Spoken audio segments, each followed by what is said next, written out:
Dan Bongino leaned toward the microphone and declared calmly that he intended to expose her as the greatest charlatan in the history of Congress.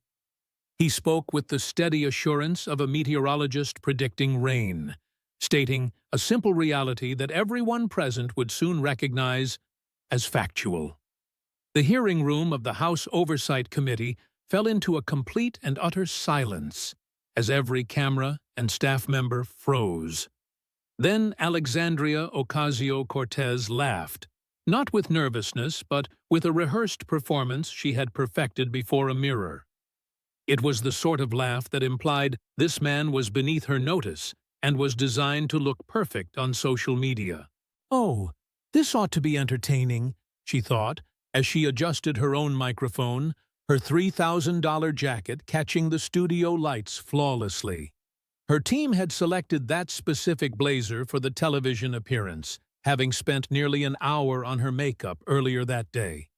This was intended to be her moment of triumph, another viral video where she dismantled a Republican witness. "A failed police officer turned podcaster is going to lecture me about fraud," she thought with amusement. She paused for dramatic effect, glancing around the chamber with a theatrical look of disbelief on her face. "What is coming next? Are you going to attempt to sell me gold coins, or perhaps emergency food rations for the end of the world?" Scattered chuckles emerged from the Democratic side of the aisle, while a few aides retrieved their phones to record the takedown. She felt completely in her element now, for this was her specialty and the core of her identity as a social media warrior. "Maybe you should limit yourself to shouting into a microphone for angry baby boomers," she continued with a smirk. "Leave the actual governance to people who genuinely comprehend public policy," she added as a staff member gave her a supportive thumbs up. Bongino remained motionless, sitting with his hands clasped on the table and observing her theatrics with the discipline of a veteran Secret Service agent. He had guarded world leaders and confronted legitimate dangers, so he had learned the value of patience. The laughter eventually died down, and the silence stretched out until Ocasio-Cortez's smile wavered for just a second. She was unaccustomed to adversaries who did not react, as she thrived on emotional responses and desperately needed them. "Are you finished yet?" Bongino asked, his voice sounding level and completely unimpressed. "I am only just beginning, tough guy, because you represent everything that is wrong with this country." Bongino reached down to open his briefcase, revealing worn leather that looked practical rather than expensive. "So am I," he replied, as he retrieved a single, slender file folder. It was a plain manila folder with a typed label, which he placed on the table so every camera could capture the text.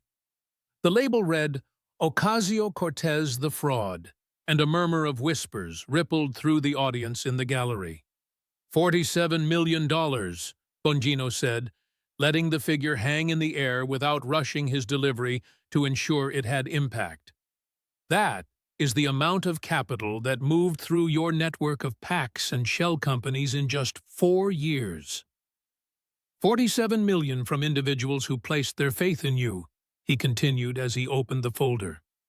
"I know where every single cent went, covering every transfer, every payment, and every deception." He looked straight at her with eyes that were steady and filled with certainty.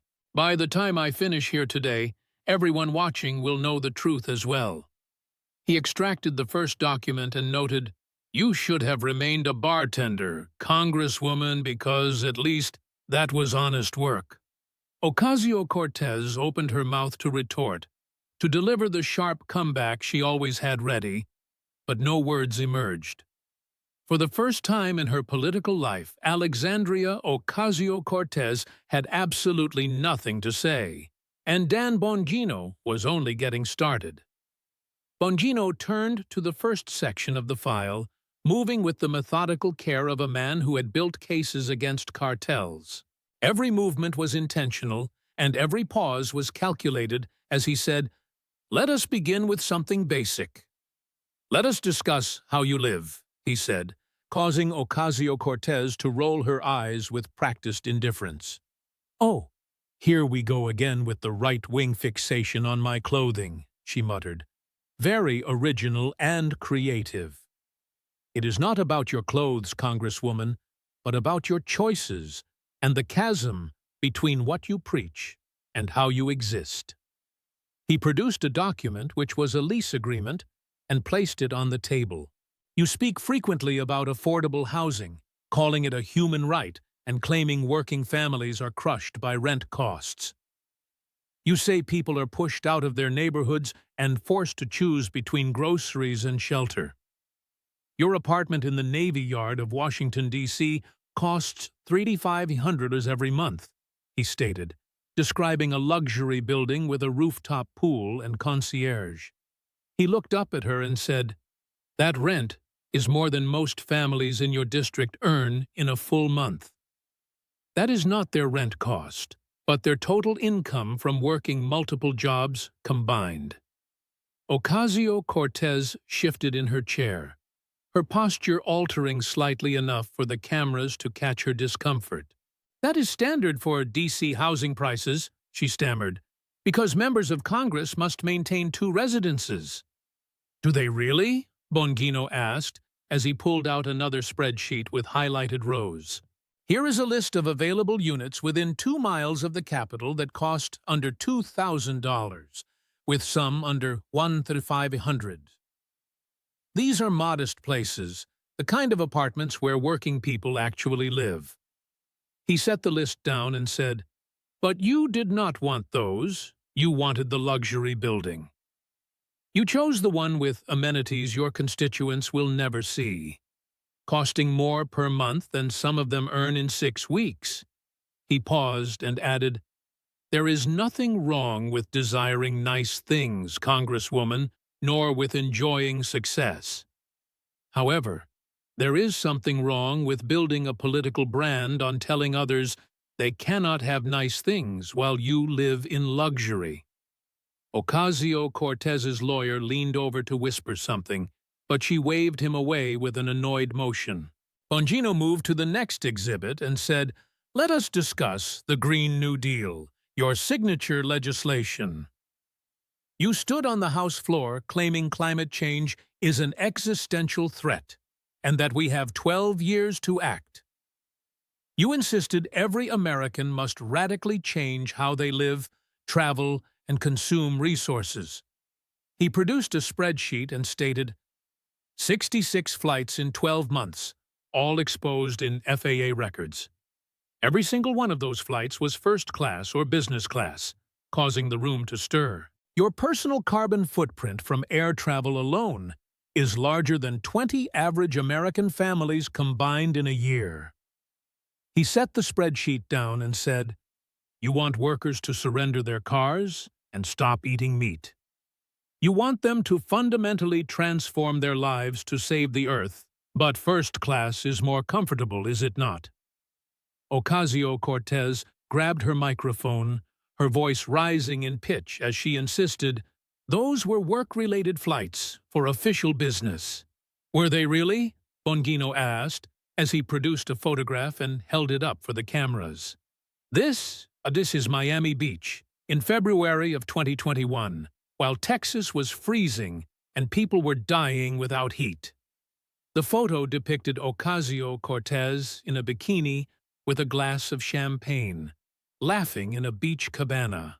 You flew to Florida for a fundraiser at a beachfront mansion while your colleagues organized relief and your own constituents faced winter emergencies. He set the photo down and noted, "This image was posted by a friend of yours on Instagram. They deleted it within an hour when someone noted the bad optics, but nothing truly vanishes from the internet." He produced another image and said, "Here you are 2 days later back in New York, tweeting about climate justice." He looked at her with pity and remarked, "The champagne on the beach was nice, though, I am sure." Ocasio-Cortez's face flushed red as she gripped the table edge and stammered, "That was a previously scheduled event."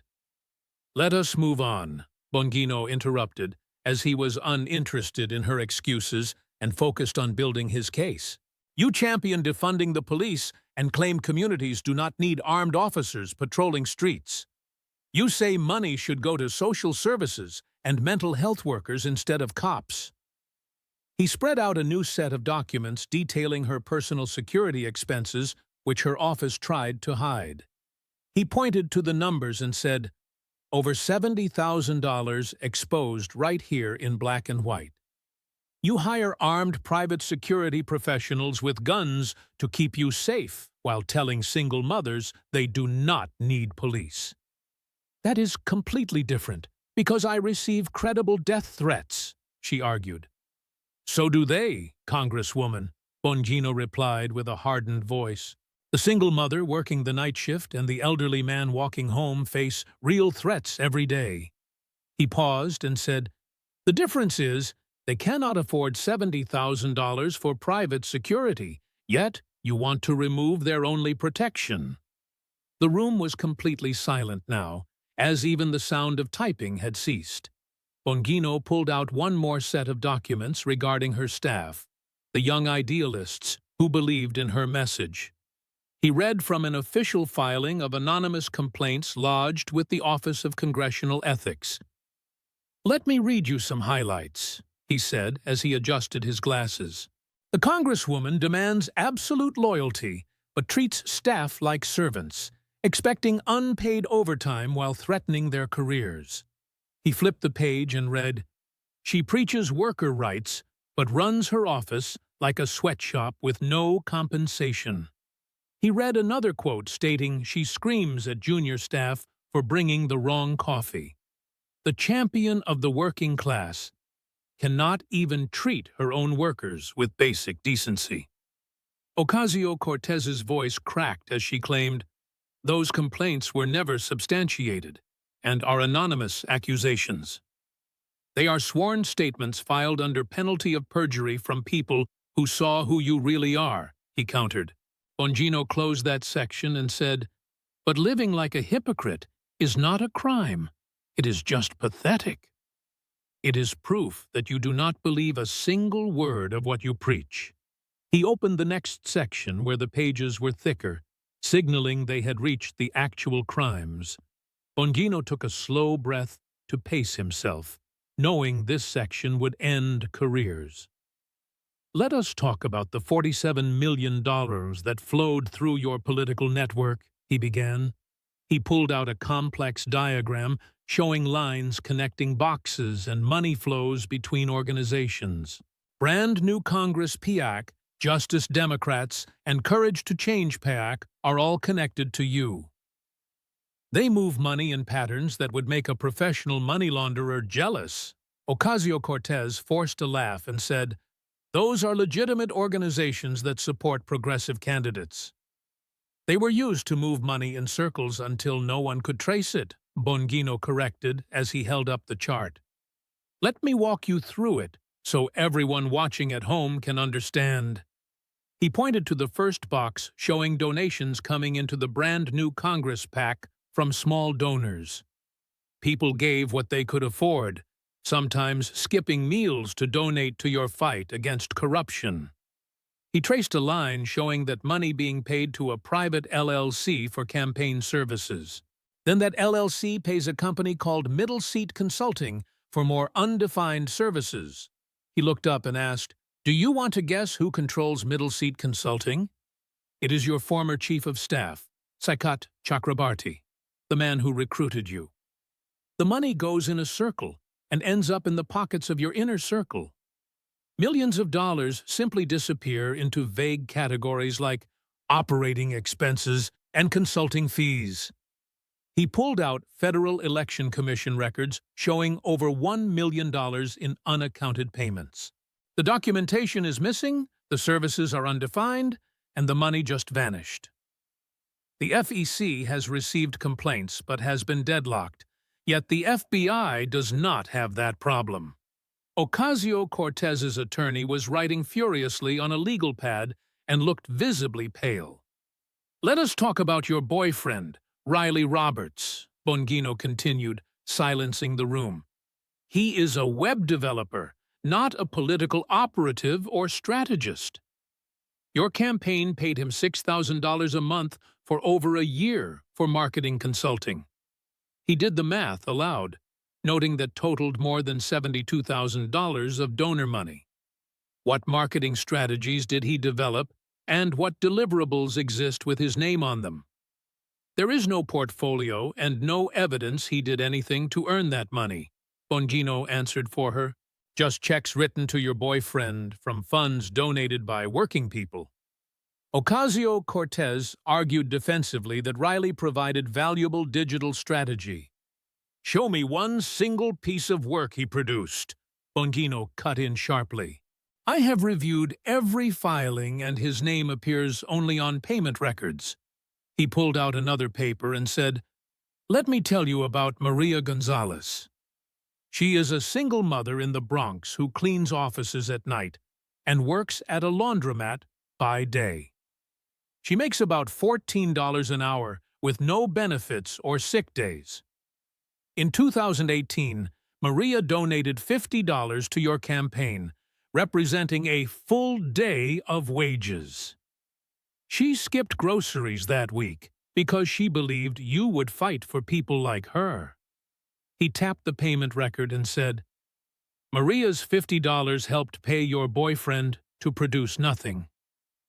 Maria skipped meals so her kids could eat, while her donation subsidized your boyfriend's lifestyle." Ocasio-Cortez blinked rapidly, her eyes becoming wet with emotion or calculation. "That is a gross mischaracterization," she began, but Bongino pulled out an email printout. "This is an email from your personal account to Saikat Chakrabarti, dated March 2019. He read the quote instructing him to make sure transfers did not look connected and to use different entity names. "Keep it clean on paper. The small donors can never find out who is benefiting," he read. "That is not an accounting error. That is you instructing your staff to hide money." A Democratic member of the committee shifted uncomfortably and refused to make eye contact. "You told Maria Gonzalez her money was funding a revolution, but it funded your inner circle." He stated that $4.2 million went to entities controlled by her or her associates. That money came from people who sacrificed for you because they believed you were different. He closed that section and said, "But not all the money came from Americans." He opened the next section titled The Border, which contained famous photographs. June 2018 was the date that transformed your career and made you a national icon. He held up the photo of her crying at the border fence, an image of compassion confronting cruelty. This image went viral and launched 1,000 news segments. He set it down gently, acknowledging it was exactly what the moment needed politically. "There is just one problem with that narrative," he said, holding up a second photograph. "This was taken 5 minutes prior, showing you laughing with staff and checking your makeup. And this one was taken 12 minutes later, showing you smiling broadly for selfies. Your grief lasted exactly 5 minutes, sandwiched between smiles and photo opportunities." Ocasio-Cortez shook her head and insisted she was genuinely overwhelmed by what she saw. "Were you?" Bongino asked, pulling out a text message log from her communications director. "Make sure photographers are positioned before she arrives. We need the emotion shot," he read. "Tell her to think about something sad if she needs to get the tears going." He set it down and said, "The emotion shot was a performance manufactured for political impact." He read another text from her sent 2 hours later, saying the crying picture was blowing up. "We need to capitalize before the news cycle moves on," the text read. "The children in those facilities were real, and their suffering was real." "You used them as props for a fundraising email," he said, looking directly at her. She claimed, her voice cracking, that she cared deeply and fought for immigration reform. "Have you?" Bongino asked, producing her official schedule for the following 2 years. You never visited a border facility again to engage with the issue. You did, however, find time for 427 media interviews and to raise millions off the issue. You called the facilities concentration camps and compared agents to Nazis to generate donations. He produced an incident report showing 3 agents were assaulted by protesters, citing her rhetoric. Agent Manuel Padilla was hospitalized with brain damage while you got your headlines. Let us examine what legislative work you actually did for immigration policy. He held up a thin document showing only non-binding resolutions and symbolic gestures. Not a single substantive bill became law to help an immigrant family. He then revealed financial records showing donations from open border advocacy groups. Some of these organizations are flagged for connections to people who profit from border chaos.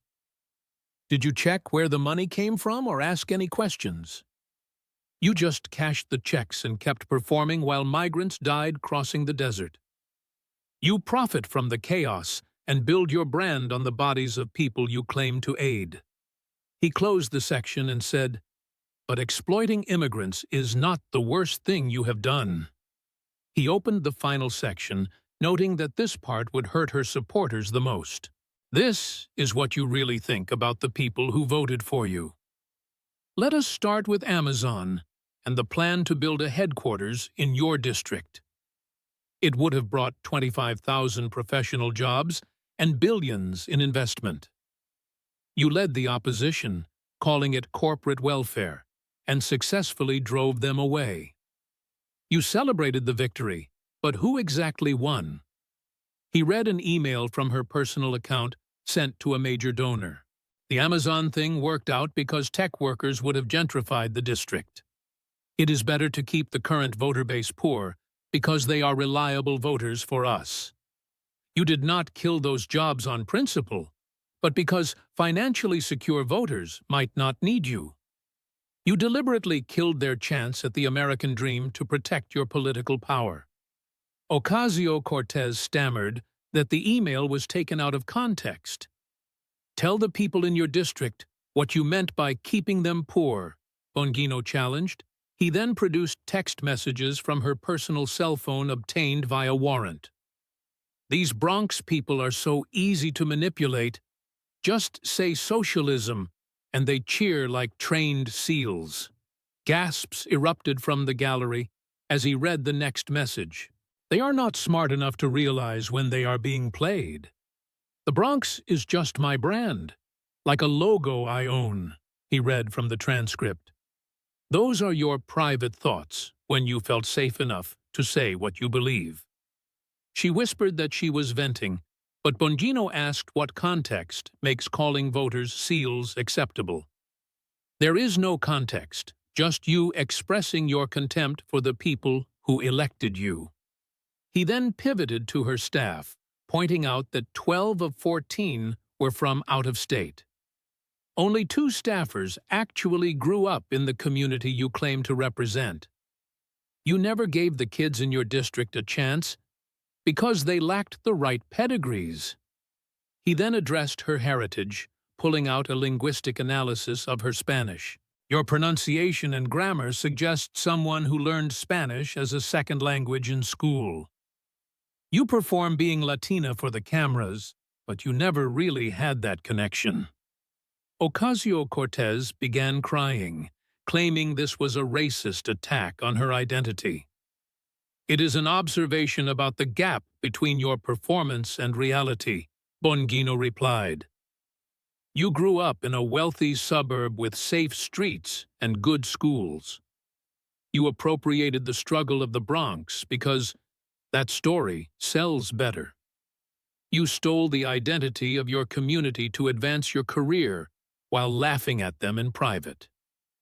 That is just fraud, plain and simple, he said as he closed the folder. The room felt different now, shifting from political theater to something sad and broken. Ocasio-Cortez sat slumped in her chair, her polished warrior image replaced by defeat. I want to respond, she said through tears, asserting her right to speak. The chairman allowed her a statement, and she tried to summon her usual fire.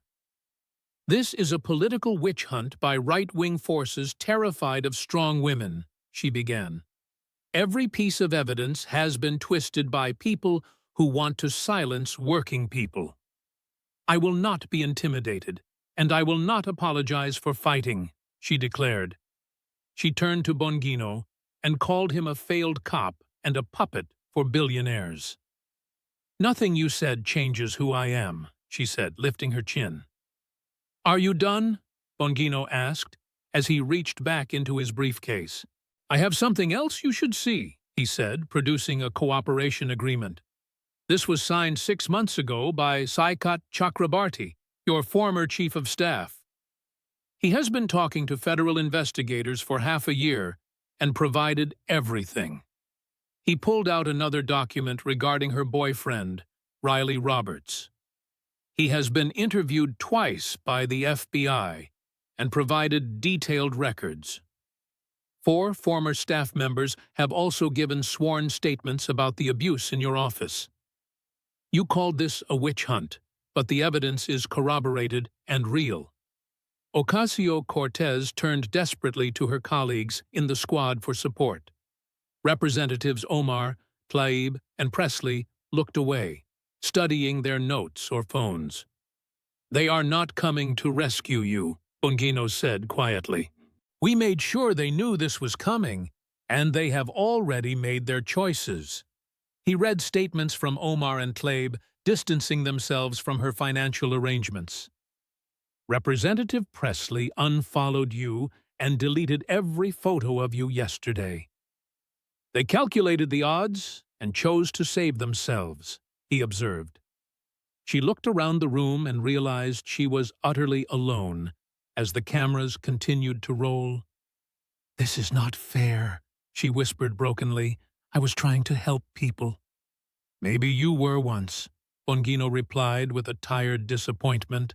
"But somewhere along the way, you started believing you were special and above the rules. I do not think you are evil, just lost between your first viral tweet and your magazine covers. That does not undo the damage or give back the money," he said as he stood up. Chairman James cleared his throat and announced a formal referral to the Department of Justice. "I am also recommending the House Ethics Committee open an investigation immediately," he added. He advised her to retain counsel and adjourned the hearing with a sharp crack of the gavel. Ocasio-Cortez tried to stand, but her legs failed her, forcing her to grab the table. She pushed away her staff and walked into a blinding storm of camera flashes. Reporters shouted questions about resignation and jail, but she could not answer. She left in silence, her career ending not with a fight, but with closed doors. The news spread instantly, and within hours, members of her own party called for her resignation. In the Bronx, Maria Gonzalez watched the news on an old television set. She held the receipt for the $50 she had donated years ago. "I told my daughters to look at her because she looked like us," Maria said quietly.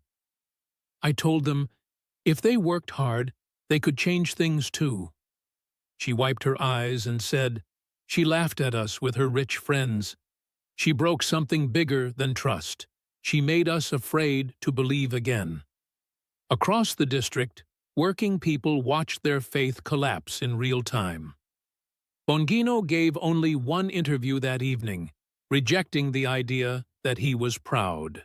"There is nothing to be proud of when a young woman destroys her career through greed," he said. "Her district still lacks jobs, and the immigrants are still suffering.